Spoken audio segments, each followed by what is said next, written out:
अस्सलाम वालेकुम नाज़रीन, मैं हूं रिजवान जाफ़र। सवाल है पाकिस्तान का, इसीलिए आज हम हैं Korangi association of trade and industry यानी काटी में, और उसके ऑफिस में हम इस वक्त मौजूद हैं।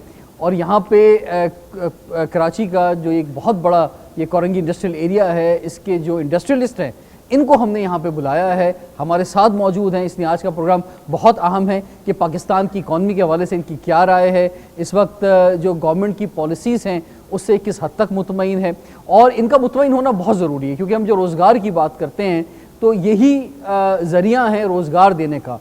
हुकूमत ख़ुद से तो रोज़गार नहीं दे पाती, इन्हीं के ज़रिए रोज़गार जो है वो आगे जाता है। तो ये किस तरह से बेहतरीन रोज़गार देने में कामयाब हो रहे हैं। और उस सिलसिले में सबसे इम्पॉर्टेंट चीज़ जो सामने आई है वो हुकूमत की जानिब से टैक्स के हवाले से नए रिफॉर्म सामने आए हैं, और उसमें ये बात कही गई है कि अब जो जितनी भी ट्रांजैक्शन होगी वो डिजिटल होगी, और ख़ासतौर पर 2.5 लाख से ऊपर की अगर कोई पेमेंट करेगा तो वो चेक के बजाय डिजिटल ट्रांसफ़र जो है वो करेगा।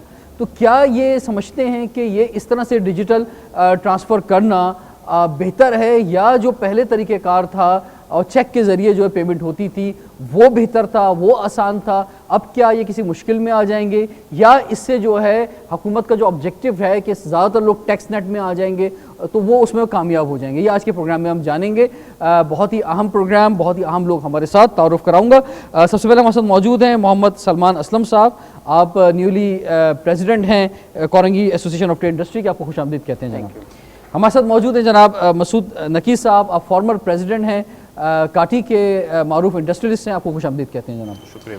हमारे साथ मौजूद हैं मोहतरमा माहीन सलमान साहिबा, आप सीनियर वाइस प्रेसिडेंट हैं कोरंगी एसोसिएशन की, आपको खुशामदीद कहते हैं। हमारे साथ मौजूद हैं जनाब सैयद जौहर अली कंधारी साहब, आप भी साबिक सदर हैं काटी के, आपको खुशामदीद कहते हैं। हमारे साथ मौजूद हैं जनाब सैयद फर्रुख अली कंधारी साहब, आप वाइस प्रेसिडेंट हैं Korangi association of trade and industry के, आपको खुशामदीद कहते हैं। सलीमुज़्ज़मा साहब हमारे साथ मौजूद हैं, आप भी इमीडिएट पास्ट प्रेसिडेंट हैं काठी के, आपको खुशामदीद कहते हैं। मसूद नकी साहब, आपसे आगाज़ करना चाहेंगे। तो ये जो पहले तो थोड़ा सा मैं चाहूँगा कि वो लोग कि जिन्हें अभी तक नहीं मालूम इस सिचुएशन का, क्योंकि बहुत सारे अभी हम जब बात कर रहे थे हमारे सामने बहुत लोग मौजूद हैं इस वक्त, जब हमने इस मौजू का आके बताया तो बहुत से हमें तो इंकशाफ हुआ कि बहुत से लोगों तक ये इन्फॉर्मेशन भी नहीं पहुंची है। तो पहले तो फरमाएं कि ये डिजिटल ट्रांजैक्शन के हवाले से हुकूमत का क्या ऑब्जेक्टिव है, और ये नई चीज़ जो है ये ताजिरों के लिए क्या है? देखिए, डिजिटल ट्रांजैक्शन किसी के लिए भी नई चीज़ नहीं है।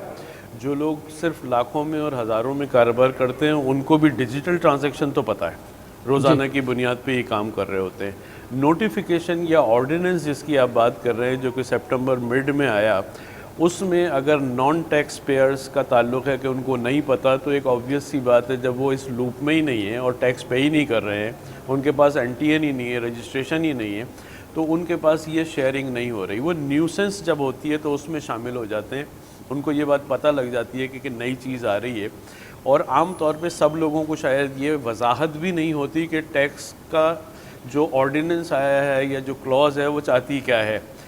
लीडरान जो हैं वो इसको इस तरह से एक्सप्लॉइट करते हैं कि जो नॉन टैक्स पेयर है वो खौफजदा हो जाता है। और एक जनरल टर्म्स यहाँ पे चलती है कि जी ये गवर्नमेंट या ये इदारा FBR का ये जो है ये हमारा गला घोट देगा, और हम वैसे ही बहुत मुश्किलात का शिकार हैं, जो कि एक हद तक सही भी है कि मुश्किलात तो हैं ना हमारे इंफ्रास्ट्रक्चर में, पूरे टैक्स पेयर में, जहाँ पे रजिस्ट्रेशन है नहीं है, वैल्यू एडिड टैक्स के मसले हैं, रिटेल्स के मसले हैं, तो चेन्स तो सारी टूटी हुई हैं, कोई चेन तो एक है नहीं। तो इस वजह से ये फ्रस्ट्रेशन और न्यूसेंस बहुत ज़्यादा हो रही है। आपने वर्ड इस्तेमाल किया रिफॉर्म्स।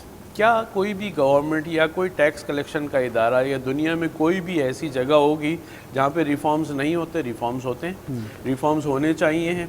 मैं ऐसे सेक्टर को रिप्रेजेंट करता हूं जो कि फॉर्मल सेक्टर है, जो टैक्स पेयर का सेक्टर है, और उसमें मोस्टली ऐसे लोग हैं जिनका एट सोर्स टैक्स कट जाता है अगर मैं एक्सपोर्टर हूं तो मेरे लिए कोई बहुत ज़्यादा परेशानी नहीं है।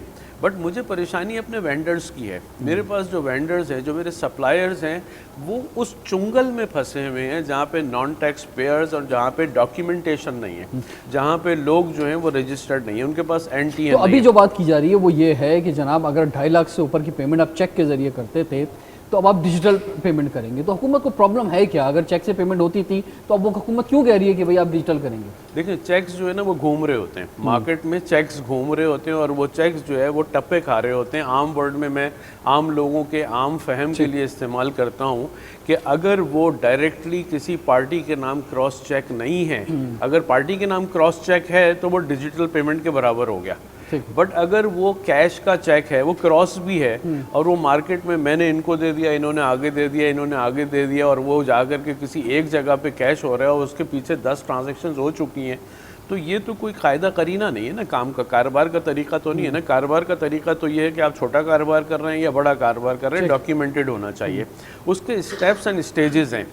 मैं इस ऑर्डिनेंस को सपोर्ट नहीं कर रहा हूँ, ठीक है, लेकिन मैं ये कह रहा हूँ कि टैक्स रिफॉर्म्स का जो तरीक़ाकार आपके सिस्टम्स में है, आपके इंफ्रास्ट्रक्चर में, एक तरफ तो आपका पूरा सिस्टम हैक हो जाता है, एक तरफ तो आप पूरे ऑर्गेनाइज सेक्टर को भी जो है दबा के रख देते हैं, दूसरी तरफ आप अपना इतना एब्रप्ट और एडहॉक किस्म का एक काम करते हैं। असल प्रॉब्लम यह है कि प्रेशर्स हैं एक्सटर्नल प्रेशर्स के दबाव में ये आकर के इस तरह के स्टेप्स ले लेते हैं जो मैच नहीं करते आपके इंटरनल इसके सिस्टम पीछे से। भी आप समझते हैं कि IMF है? एब्सोल्युटली, बिल्कुल है, इसके अलावा कोई और रास्ता ही नहीं है ये, उनके पास प्रेशर है एक्सटर्नल, उस एक्सटर्नल प्रेशर्स में वो ये काम कर रहे हैं। दूसरा एक और भी है, आपने देखा पूरी दुनिया के अंदर इस वक्त जो है मनी लॉन्ड्रिंग का बहुत ज़बरदस्त उसका एंटी मनी लॉन्ड्रिंग कैंपेन्स चल रही हैं। हमारा नाम FATF में आ गया, हमारे FATF की वजह से हमारे पास बहुत सारी कंडीशंस आ गई, हम ग्रे में चल रहे हैं। हम हर दफ़ा हर मीटिंग में हमें ये होप होती है हम निकल जाएंगे और वो हर दफ़ा एक नई हमारे पर क्लॉज डाल के एक नया एक पॉइंट दे करके कि ये भी करो, ये भी करो, ये सब उसका पार्ट है। बट आप एक साइड को पूरा करने के लिए अपनी इंटरनल इकोनॉमी को जो है बिल्कुल जॉर्ज साहब मैं आपकी तरफ आता हूँ, ये इंटरनल इकोनॉमी पे हम बात करते हैं क्योंकि ग्राउंड पे आप लोग मौजूद हैं और एक आम मजदूर तक जो है उसको डील कर रहे हैं, तो ज़रा हुकूमत के लिए फरमाएं कि ये जो फैसला है ये कितना मुश्किल पैदा कर देगा कारोबार करने के लिए, खासतौर पे आपका कंस्ट्रक्शन इंडस्ट्री से ताल्लुक़ है उस, और कंस्ट्रक्शन पे अभी गवर्नमेंट बहुत ज़्यादा बात कर रही है कि जनाब इससे बहुत सारे सेक्टर वाबस्ता हैं, इसी से सारा कारोबार बढ़ेगा और इसी में कहाँ ये डिजिटल कैसे इकॉनमी होगी? मसला ये कि जैसे मसूद साहब ने कहा कि जो ऑर्गेनाइज सेक्टर है या जो डॉक्यूमेंटेड काम करने वाले लोग हैं उनके पास तो कोई प्रॉब्लम नहीं है, या वो चेक जो क्रॉस दिया जा रहा है उस पर भी प्रॉब्लम नहीं, वो तो पहले ही ऑर्गेनाइज हैं, जो ऑर्गेनाइज लोग हैं हमारे पास वो तो पहले से ही ऑर्गेनाइज हैं, लेकिन जो ऑर्गेनाइज नहीं है वो तो फिर इसका मतलब उनका कारोबार बंद करने के बाद हो गई, उनको घर बैठाने की बात हो गई, ये तो और बेरोजगारी बढ़ाने की बात हो गई। चल नहीं सकता ना, क्योंकि देखें आप किस तरीके से करेंगे, एक एक साइड के ऊपर हजारों की लेबर होती है,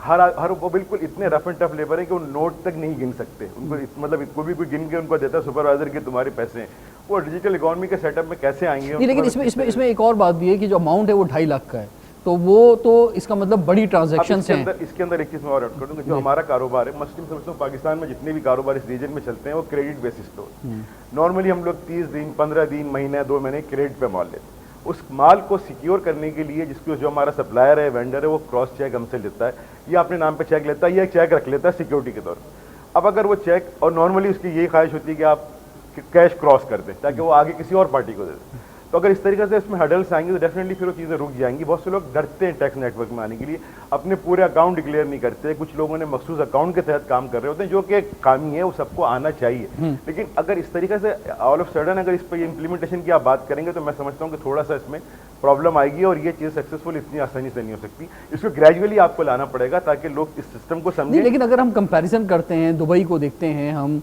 चलें यूरोप अमेरिका को छोड़ दें, हम अपने रीजन के अंदर ही देखते हैं, तो कहीं कोई प्रॉब्लम नहीं है चेक पे कारोबार करने में, तो फिर यहाँ क्या प्रॉब्लम हो रहा है? कहीं प्रॉब्लम नहीं, पूरे दुनिया में जो डेवलप कंट्रीज, हम तो अंडर डेवलप है, डेवलप कंट्रीज में भी आज भी जो कॉर्पोरेट सेक्टर है, एज ए इंडिविजुअल्स अगर मेरा बैंक अकाउंट है तो मैं तो शायद डेबिट क्रेडिट कार्ड से अपना काम चला लूंगा, मुझे जरूरत नहीं पड़ेगी चेकबुक की। अब तो हर जगह डेबिट कार्ड और ऑनलाइन ट्रांजेक्शन चलती है। लेकिन कॉर्पोरेट सेक्टर में जहाँ पे बाइंग सेलिंग होती है, आप चीज़ें खरीदते हैं, वेंडर को पेमेंट करते हैं, आगे कॉन्ट्रैक्टर को पेमेंट करते हैं, वो पेमेंट बगैर चेक के इम्पॉसिबल है। और ये तो डेवलप कंट्रीज में और वो अलग बात है कि अगर चेक में कोई फ्रॉड होता है, चेक बाउंस होता है, तो उसके सख्त कवानीन है और उसके कवानीन यहाँ भी मौजूद है। 489F एक्ट जो क्लॉज है उसके तहत बड़ा बहुत सख्त कवानीन, मैं कहता हूँ दुबई से ज्यादा खतरनाक कवानीन है, और आए दिन यहाँ पे लोगों की FIR कटती है, लोग अरेस्ट होते हैं। ऐसा नहीं है कि हाँ पहले था, पहले चेक की कोई वैल्यू नहीं थी, वो बिल्कुल कचरा था। आज इस कवानीन के बाद लोग डरते हैं, 100 बार सोच के चेक देते हैं, और अगर किसी की चेक की डेट आती है तो एक दिन पहले बोलता है कि भाई कल नहीं परसों प्रेजेंट कर देना, मेरे पास पैसे नहीं। यानी खौफ है ना, बिल्कुल खौफ है, और अच्छा खासा दोनों तरफ का अमाउंट भी कटता है अगर चेक बाउंस हो जाए तो उस पे अलग टैक्स, वो अलग टैक्स जो कटता है। बिल्कुल, तो ये जो क्योंकि चेक सिक्योर है, और चेक जब किसी को दिया जाता है तो उसमें बुनियादी तौर पे वो खाली चेक नहीं होता, वो कमिटमेंट होती है कि फ्यूचर कमिटमेंट भी होती है कि जनाब आपसे माल दिया जा रहा है, माल लिया जा रहा है, उसमें एडवांस भी चेक दिया जा रहा होता है। तो उसमें जब सेल एंड परचेज की बात होती है तो कॉन्फिडेंस आता है दो पार्टीज़ के दरमियान। डिजिटल पेमेंट का ऐसा नहीं हो सकता कि आप जो है वो कहें कि जनाब 10 दिन बाद माल आएगा तो मैं 10 दिन बाद डिजिटल पेमेंट करूंगा, तो वो कॉन्फिडेंस चला जाएगा। जो भी आपस में दो पार्टीज होंगी, बिल्कुल चेक से वो सिक्योरिटी फील करता है सप्लायर। चेक से ये होता है कि वो सिक्योरिटी फील करता है, और चेक ही किसी भी माल के बदले जो है उसी वक्त उसका रिप्लेसमेंट होता है जो दे दिया जाता है, एडवांस में दे दिया जाता है। तो इसको एड्रेस करना बहुत ज़रूरी है, क्योंकि अगर ऐसा नहीं होगा तो लोगों का कॉन्फिडेंस चेक होगा मार्केट से, और फिर लोग जो कारोबार की जो रफ्तार है और जो पैसा गर्दिश कर रहा है वो कम हो जाएगा। हमारे साथ बड़े ज़बरदस्त इंडस्ट्रियलिस्ट मौजूद हैं, काटी के प्रेसिडेंट भी मौजूद हैं, साबिक प्रेसिडेंट भी मौजूद हैं, इनसे हम बात करेंगे। लेकिन ब्रेक के बाद सवाल है पाकिस्तान का।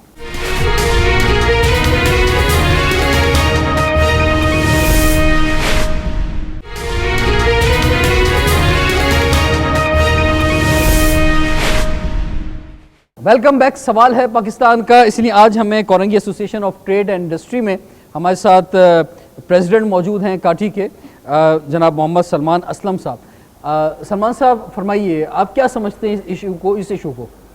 बिस्मिल्लाहिर्रहमानिर्रहीम। Thank you Rizwan. पहले तो मैं आपका शुक्रिया अदा करूंगा कि आप आज हमारे पास इधर काटी आए, और मैं अपने व्यूअर्स के लिए सिर्फ आपसे 2 मिनट की इजाज़त चाहूँगा कि लोगों को पता चले कि Korangi association of trade and industry actuality में है क्या, ये व्यूअर्स के लिए है।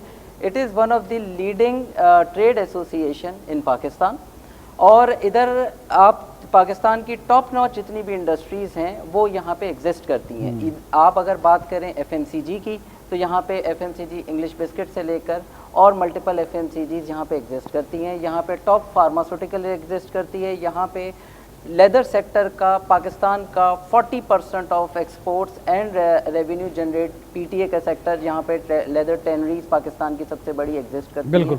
यहाँ पे 3 ऑयल रिफाइनरीज हैं, around 1.5 million labour daily commute करती है कोरंगी इंडस्ट्रियल एरिया, और हम नेशनल इंचेकर पे 600 मिलियन के करीब हम कंट्रीब्यूट करते हैं। तो दिस इज दी तो इसीलिए सर हम आपके पास आए हैं, और जब भी कोई बड़ा इशू आता है तो उसे लेकर हम यहाँ पर आते हैं। और अब जो ये इशू आ गया है डिजिटल ट्रांजैक्शन के हवाले से कि 2.5 लाख से ऊपर की पेमेंट जो है जनाब चेक के जरिए नहीं देनी, आप डिजिटल ट्रांजैक्शन की तरफ जो है बढ़ रहे हैं आगे, इसकी इम्प्लीमेंटेशन की तरफ गवर्नमेंट सोच रही है। तो इससे पहले कि ये इम्प्लीमेंटेशन का हिस्सा बने, मुझे तो ये फरमाएं कि आप क्योंकि प्रेसिडेंट हैं काटी के, क्या गवर्नमेंट ने आपको ऑन बोर्ड लिया था? गवर्नमेंट ने आपसे बात की थी कि हम ऐसा फैसला करने जा रहे हैं? क्योंकि इतना इंपॉर्टेंट इंडस्ट्रियल एरिया है, उसके प्रेसिडेंट से अगर हुकूमत नहीं पूछ रही तो फिर किससे पूछ रही है? देखिए, बहुत सी ऐसी पॉलिसीज़ होती हैं जो कि गवर्नमेंट अपने लेवल पे डिसाइड करती है, जिसमें मेजर रोल सेंट्रल बैंक का, स्टेट बैंक ऑफ पाकिस्तान का भी होता है। अच्छा, मैं ये नहीं कहूँगा कि गवर्नमेंट ने कुछ ऐसी पॉलिसीज़ नहीं की जो इंडस्ट्री को सपोर्ट ना करें। इस वक्त इंटरनेशनली पूरी दुनिया में ग्लोबल चैलेंज था कोविड का, और this was first time in the history of Pakistan कि गवर्नमेंट ने जो पैकेजेस इंडस्ट्री को सपोर्ट करने के लिए निकाले वो सारी चीजें आई। इस इशू पे हमें ऑन बोर्ड अभी नहीं लिया गया, और इसके पीछे जो पॉलिसी मैटर होगा वो देखिए पाकिस्तान की इकोनॉमी कोई तैयारी की है कि अगर आपको ऑन बोर्ड अब लिया जाता है तो इस पर आप क्या राय पेश करेंगे? देखिए जी, इंडस्ट्री स्प्लिट है 3 सेक्टर में, small medium and micro level पे जो रिटेल सेक्टर की इंडस्ट्री है।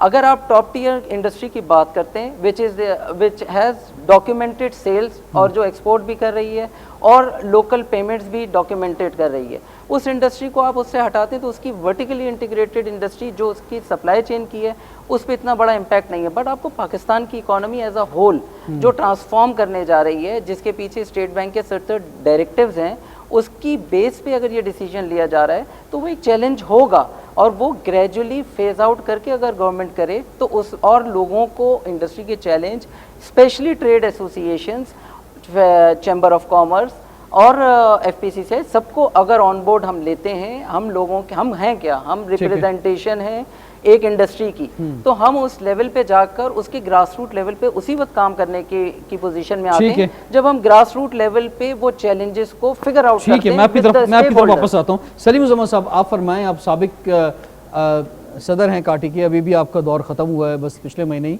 तो आप क्या समझते हैं कि अब क्या गवर्नमेंट अगर आपको ऑन बोर्ड लेती है तो आपने क्या इस सिलसिले में एडवाइस देनी है और इसको आप किस हद तक इम्प्लीमेंट समझते हैं जो ये जिस ऑर्डिनेंस की बात हम कर रहे हैं आज? जी थैंक यू रिजवान। देखिए अभी मसूद भाई ने और जौहर भाई ने और हमारे प्रेसिडेंट साहब ने जो बात की, तो एक तो बात पहली चीज़ तो बड़ी क्लियर है कि टैक्स नेट में ये तो हमारी हमेशा की एक डिमांड रही है कि टैक्स नेट में बाकी लोगों को लेके आना चाहिए। हम ऑर्गेनाइज सेक्टर को रिप्रेजेंट करते हैं, हम ऑलरेडी टैक्स पे कर रहे हैं, लेकिन जो तरीक़ाकार है जितने शॉर्ट नोटिस पे और जितना अचानक से एब्रप्ट ये स्टेप लिया गया without taking industry into the confidence, एक ऑर्डिनेंस के जरिए अगर आप इस तरीके के फैसले कर लेंगे तो ये बड़ी नामुनासिब बात होती है। इसके अंदर एक चीज़ जो सबसे इंपॉर्टेंट है वो ये कि गवर्नमेंट का अपेरेंटली कंसर्न ये था कि चेक्स मार्केट में घूमते हैं, जिस तरह अभी बात हुई कि चेक्स मार्केट में घूमते हैं और वो जो अल्टीमेट यूज़र है उस तक पहुँचते पहुँचते बीच में शायद और बहुत सारी जगहों पर टैक्स कलेक्ट हो सकता था, लेकिन वो डायरेक्टली टैक्स कलेक्ट होने के बजाय वो एक से दूसरी पार्टी के पास दूसरी से आगे जाता है तीसरी जगह। तो ये चीज़ अगर इसको अवॉइड करनी है, इसका और तरीके भी हो सकते थे। चेक को तो आप अवॉइड कर ही नहीं सकते ना, चेक को तो आप खत्म कर ही नहीं सकते। जिस तरह भी बात हुई कि चेक तो आगे एक गारंटी होता है, अगर हमने किसी को माल क्रेडिट पर खरीदा तो उसको हमने चेक आगे देना है, तो चेक तो एक गारंटी है, वो आपने करना ही करना है और उसके अगेंस्ट अगर चेक बाउंस होता है तो उसके लॉस भी मौजूद है। लेकिन अगर आपको ऐसा कोई स्टेप लेना था तो आप कैश के चेक्स को बंद कर सकते थे कि जो कैश का चेक होगा, क्रॉस चेक होगा, उसको आप बंद कर दें, डायरेक्टली पार्टी के नाम का चेक इशू करेंगे तो वो फिर बाउंड हो जाएगा कि ऑटोमेटिकली उसी के अकाउंट में। नहीं हो रहा कि इन 3 सालों में फेडरल गवर्नमेंट में कुछ ऐसा देखने में आया है, पहले दिन से अगर देखें कि बहुत सारे फैसले जो आहिस्ता आहिस्ता होने चाहिए, हुकूमत ने फ़ौरन जो है फैसले ले लिए। यानी आप अगर इंपोर्ट के हवाले से बात करते हैं या आप जो है मुख्तलिफ टैक्स जो लगाए गए उनके हवाले से बात करते हैं, एक्सपोर्ट के हवाले से मुख्तलिफ शोबों में बात करते हैं, FBR के इशूज़ पे बात करते हैं, तो हुकूमत कुछ बहुत जल्दी के अंदर है। ये ग्रेजुअली चीज़ें होती हैं, एक दिन में सब कुछ नहीं बदला जा सकता। देखिए एग्जैक्टली बिल्कुल सही बात है कि ये पहले सारी चीज़ें आपकी इकोनॉमी के जो की प्लेयर्स हैं उनको ऑन बोर्ड लेने के बाद, सोचने के बाद कि इसका इम्पैक्ट क्या होगा, इसकी इम्प्लीमेंटेशन किस हद तक पॉसिबल है, किस हद तक पॉसिबल नहीं है, ये सब फैसले करने के बाद, डिसाइड करने के बाद ही इम्प्लीमेंट होने चाहिए। लेकिन अभी जो बात हुई थी कि एक्सटर्नल प्रेशर्स का इसके अंदर रोल है कि जो एब्रप्टली हमें करना पड़ता है, एक्सटर्नल प्रेशर्स की वजह से हम फौरी तौर पर ऐसे फैसले ले लेते हैं जो कि इम्प्लीमेंटेबल नहीं होते, जिनका एक रिजल्ट नहीं आ पाता। और मैं समझता हूँ कि अगर इस चीज़ को भी इन्फोर्स करने की कोशिश की गई तो एक तो आपका इकोनॉमिक स्लो डाउन बहुत जल्दी होगा और उसके बाद फिर आपका इसके जो इकोनॉमी के ऊपर है वो नेगेटिव इम्पैक्ट्स ही आएंगे, पॉजिटिव के। ठीक है, हमारे सामने साबिक सदूर भी मौजूद हैं काटी के, उनकी जानिब भी हम बढ़ना चाहेंगे और उनके ख्यालात भी जानना चाहेंगे। जी बिस्मिल्लाहिर्रहमानिर्रहीम। ये फेल हो जाएगा, नहीं चलेगा। देखिए 2.5 लाख की उन्होंने दिए लिमिट ना, तो पहले मैं जहाँ पे 10 लाख का एक चेक देता था मैं 4 चेक देता हूँ। आपको पता 50,000 का स्टार्ट किया था उन्होंने मिनिमम, तो फिर लोगों ने 49,000 मतलब वो किया है कि instead of writing 1 cheque I have to write 4 cheques. ठीक है, एक तो ये पॉसिबल नहीं है। आपने बड़ी जबरदस्त बात की। ऑफ कोर्स ये तो आप चेकबुक 100 पेज का नहीं होगा, चेकबुक 300 पेज का होगा। ठीक है, या मैं 5 चेकबुक मंगा लूंगा, ये पॉसिबल ही नहीं है। कैसे हो सकता है? मैं एक्सपोर्ट ओरिएंटेड इंडस्ट्री है, मसूद नकी साहब बैठे हुए, आप बैठे हुए, मतलब आप देखें, आपको जो गारंटी होती है ना, आपकी चेक होती है, मतलब मुझे माल देता है, कहता है मुझे 90 डेज का चेक दे दें, 120 दिन का।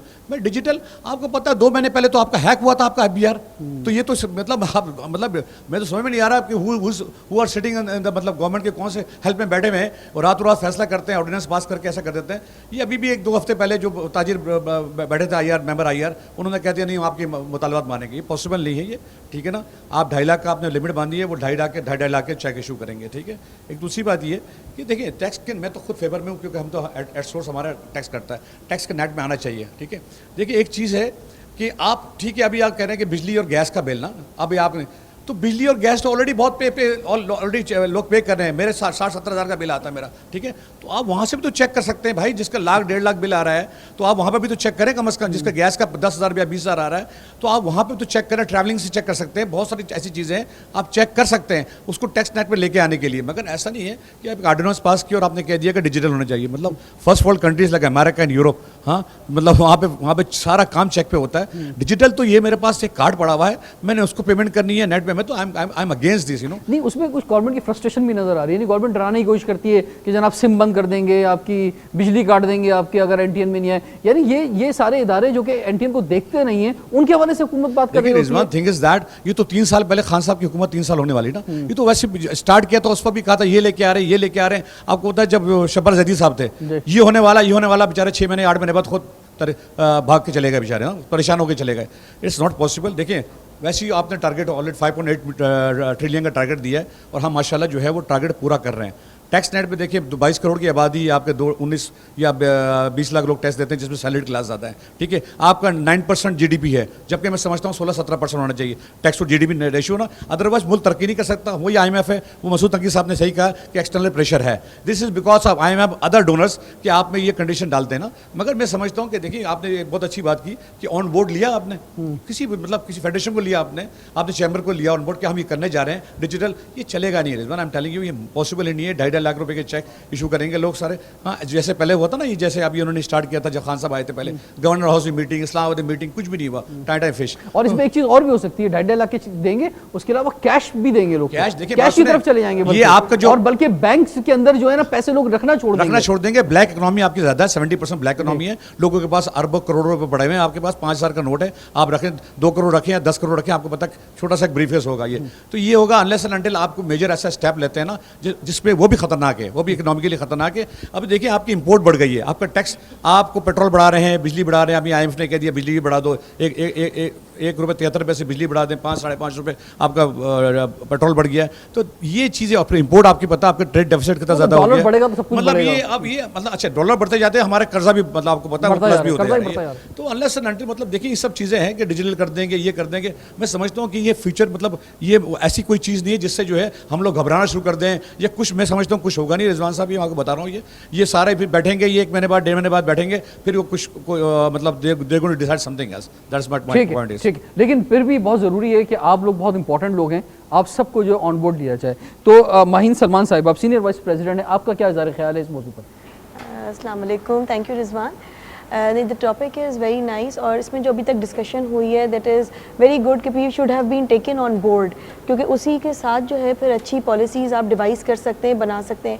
लेकिन मेरा अपना ज़ाती ख्याल ये है कि देखें tax is a very good thing, people want to come in the tax net, और उसके लिए अगर गवर्नमेंट डेवलपमेंट बजट को ज़रा सा अपना रिव्यू करे, लोग खुद आएंगे। जब उन्हें एहसास होगा कि हमारा पैसा हमारे ऊपर स्पेंड हो रहा है, लोग खुद आएंगे। और टेक्नोलॉजी के ऊपर आपके हाईटेक स्टार्टअप्स पे इतना काम हो रहा है, टेक्नोलॉजी पे इतना काम हो रहा है। अगर हम इस सिनेरियो से थोड़ा सा हटके देखें, अगर हमारा सिनेरियो थोड़ा और अच्छा होता, थोड़ा और ब्राइट होता, तो ये लोग वेलकम करते, डिजिटल पेमेंट्स लोग वेलकम करते। क्योंकि अब ज़माना है, आप रोते हैं कि जी PayPal is not working in Pakistan, this is not working in Pakistan. People want to digitalize, they want to move towards technology, मगर उसके लिए एक सर्टन इकोसिस्टम और एक सर्टन एनवायरनमेंट आपको चाहिए। And this is also right कि वो एक्सटर्नल प्रेशर्स के ऊपर एकदम से आप इम्प्लीमेंट कर देते हैं। ठीक है, आपकी तरफ वापस आएंगे। टाइम एक नाज़रीन ब्रेक का हुआ है, ब्रेक के बाद हाजिर होते हैं। सवाल है पाकिस्तान का।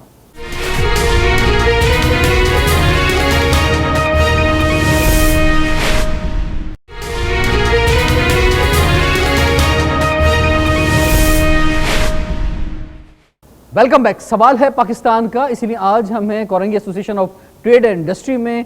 कोरंगी से वाबस्ता बहुत ही अहम इंडस्ट्रीज हमारे साथ हैं। हम बात कर रहे हैं कि डिजिटल ट्रांजैक्शन के हवाले से, डिजिटल पेमेंट के हवाले से हुकूमत जो सोच रही है, और चेक के ज़रिए अगर 2.5 लाख से ऊपर की पेमेंट है तो आपको डिजिटल ट्रांजैक्शन करनी होगी, उस पर यहाँ पे राय ली जा रही है। और ज़्यादातर लोग जो हैं वो इस फैसले की मुखालफत में जो है बात कर रहे हैं। हमारे साथ मौजूद हैं मुस्लिम मोहम्मदी साहब, अब चेयरमैन हैं पाकिस्तान फिशरीज़ एक्सपोर्टर्स एसोसिएशन के। तो सर ये तो बहुत बड़ी इंडस्ट्री है, जैसे हमने कंस्ट्रक्शन इंडस्ट्री की अभी बात की लास्ट सेशन में, तो उसके बाद हम देखें तो ये फिशरी से वाबस्ता भी एक बहुत बड़ी इंडस्ट्री है। आप लोग इस फैसले को किस तरह से देख रहे हैं? बिस्मिल्लाहिर्रहमानिर्रहीम। हमारी पाकिस्तान की जो फिशरीज़ है, as you know, it is the 5th largest export earner for Pakistan. लेकिन ये बहरहाल एक सेमी ऑर्गेनाइज सेक्टर है, और जैसा मसूद भाई ने कहा कि हमारा सेक्टर जो है वो एक कॉरपोरेट सेक्टर है, तो I would claim that ours is not a corporate sector, it is a very semi organised sector, but it is a very very big sector. और उसका जो क्वांटम है, उसका जो वॉल्यूम है वो बहुत बड़ा है। It is almost $460 million US। मैं ये समझता हूँ कि हमारा पूरा ट्रेड जो है वो सिर्फ कमिटमेंट्स की बुनियाद पे चलता है। जब हम किसी से माल लेते हैं या ऑनवर्ड्स जितने हमारे वेंडर्स हैं वो हमारी कमिटमेंट्स के ऊपर हमको माल देते हैं, एंड इन टर्न हम उनको आगे के चेक्स भी देते हैं और दूसरी चीज़ें भी करते हैं। अब इशू ये है कि अगर ये 2,50,000 रुपये की स्टिपुलेशन होती है तो आप ख़ुद अंदाज़ा कीजिए कि for a volume of $460 million dollars, जो कि कई अरब नहीं ट्रिलियंस के अंदर ये रकम जाती है। तो ये क्या मुमकिन है कि हम 2.5 लाख रुपए के चेक देते जाएं किसी एक ऐसे वेंडर को जिसका एक दिन में बिल प्रॉब्ली 60 लाख 70 लाख रुपए क्यों नहीं बनता कर है? सकते? आप उसको डिजिटल ट्रांजैक्शन कर दें, जो बात हुकूमत कह रही है। इसके अंदर रिजवान भाई प्रॉब्लम यह है कि हमारा, जैसे मैंने कहा कि it is a semi organise sector, और बहुत सारे लोग जो हमारे वेंडर्स हैं वो इस वक्त बिल्कुल लिटरेसी लेवल भी उनमें कम है, अगरचे कि वो बहुत बड़ा काम कर रहे हैं, लेकिन ना उन लोगों में इतना शऊर है।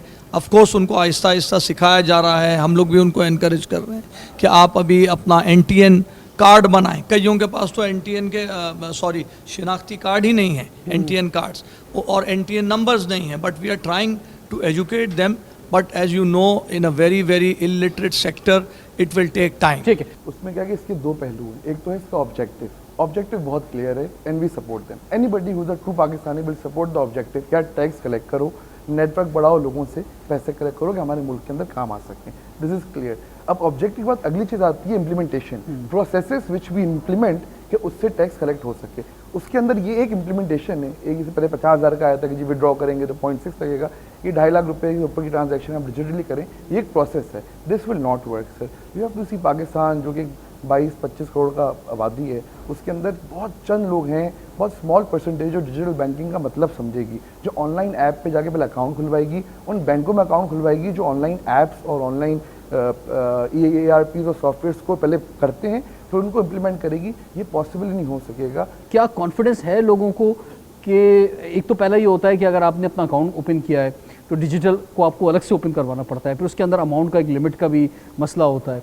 तो क्या इतनी बड़ी पेमेंट्स लोग कंफर्ट फील करेंगे, खासतौर पर इंडस्ट्रियलिस्ट, कि वो डिजिटल पेमेंट करें? क्योंकि आप चेक के जरिए करते हैं तो 5 लाख से ऊपर का अगर चेक होता है तो बैंक कॉल भी करता है, तो वो डबल चेक हो जाता है कि भाई आपने एक चेक दिया है, या आपका बैंक जिससे आप कंफर्ट लेवल में होते हैं तो आपका एक कॉन्फिडेंस भी होता है कि भाई जनाब चेक जा रहा है तो वो किस तरह से क्लियर होगा। देखिए, डिजिटल पेमेंट के जहाँ तक ताल्लुक है, डिजिटल पेमेंट तो आज industry day to day transaction में कर रही है, जिसको RTGS कहते हैं। अब उसमें 100 मिलियन का भी होता है, 200 मिलियन का भी होता है, उसमें अमाउंट की कोई कैद नहीं है और वो बिटवीन इंस्टीट्यूशंस है।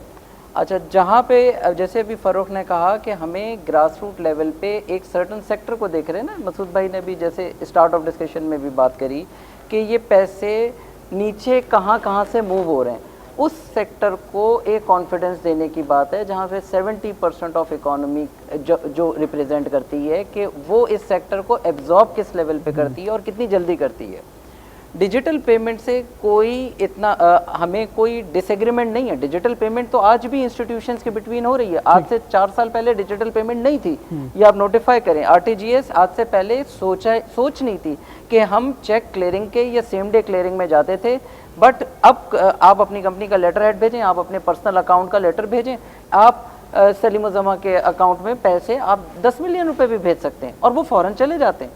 बात यह है कि इकोनॉमी की रिवॉल्वमेंट कैसे होगी, which is your main topic, कि वो नीचे कैसे जाएगा। वो सिक्योरिटी का, जैसे जौहर साहब ने बोला, मसूद साहब ने बोला कि नीचे वो एक चेक मल्टीपल जगहों पे ट्रेड इन हो रहा है और लोगों का कॉन्फिडेंस है, लॉज भी एग्जिस्ट करते हैं। सलीम जमा साहब फरमाइए, गवर्नमेंट को क्या एडवाइस देना चाहेंगे? गवर्नमेंट को एडवाइस यही है कि जो स्टेज वाइज लेके चलना चाहें, सारी चीज़ें हो जाती हैं। अभी हम बात करें कि डिजिटलाइजेशन की जब बात करें तो ईजी पैसा जब आया था तो ईजी पैसा एक लगता था सेमी डिजिटल टाइप की चीज़ है। उसके अंदर एक दुकानदार बैठा होता है, दुकानदार बैठ के वो अपनी डिजिटल मोबाइल से पेमेंट करता है, किसी भी पुल के हिस्से में पहुंच जाती है।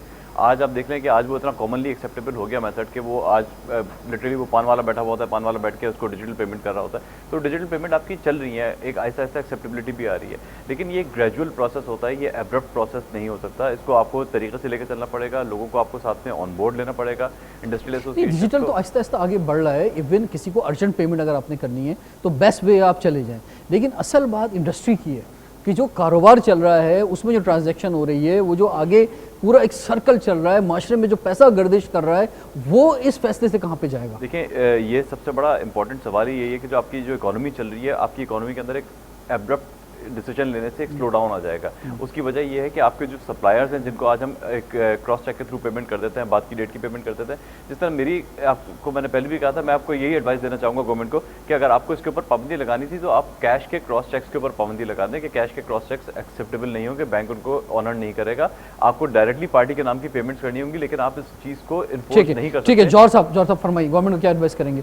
मैं अभी जैसा सलमान ने कहा कि आरटीजीएस के ऊपर हम पेमेंट करते हैं या डिजिटल पेमेंट हम उस दिन ट्रांसफर करते हैं, ये वो बात हो रही है कि हम जिस दिन पेमेंट करते हैं, या सवाल ये है कि मुझे तो पेमेंट 30 दिन बाद करनी है, 60 डेज बाद करनी है, तो मैं उसको कैसे सिक्योर करूंगा अपने सप्लायर को या अपने वेंडर को? तो उसके बाद या तो मैं उसको लोकल एलसी दे दूं, जो एक अलग प्रोसेस है, जो पॉसिबल नहीं है। तो एक चेक की एक ऐसा मैकेनिज्म होता है इसके तहत आप अपनी प्रोडक्ट जो आप लेते हैं रॉ मटेरियल लेते हैं, व्हाटएवर जो भी आप लेते हैं उसको सिक्योर करते हैं। तो जैसे सलीम ने कहा कि ग्रेजुअली हमें चलना पड़ेगा, इसमें कोई देखिए या तो कोई इंसेंटिव ऐसा देते हैं डिजिटल पेमेंट्स के ऊपर टैक्स के हवाले से जो अट्रैक्ट करे लोगों को, देने वाले को भी और लेने वाले को। अगर हमें टैक्स रिलीफ मिल रहा है तो अगर नहीं हमें चेक नहीं चाहिए, मुझे तो आप डिजिटल पेमेंट करें। आपने बेहतर बात की। अदरवाइज अगर कोई इंसेंटिव नहीं देंगे या तो फिर एक खौफ है कि आप उनको डरा के बाई फोर्स करें, वो चलेगा नहीं। उससे फिर ये होगा कि लोग कैश में पैसे देना शुरू कर देंगे।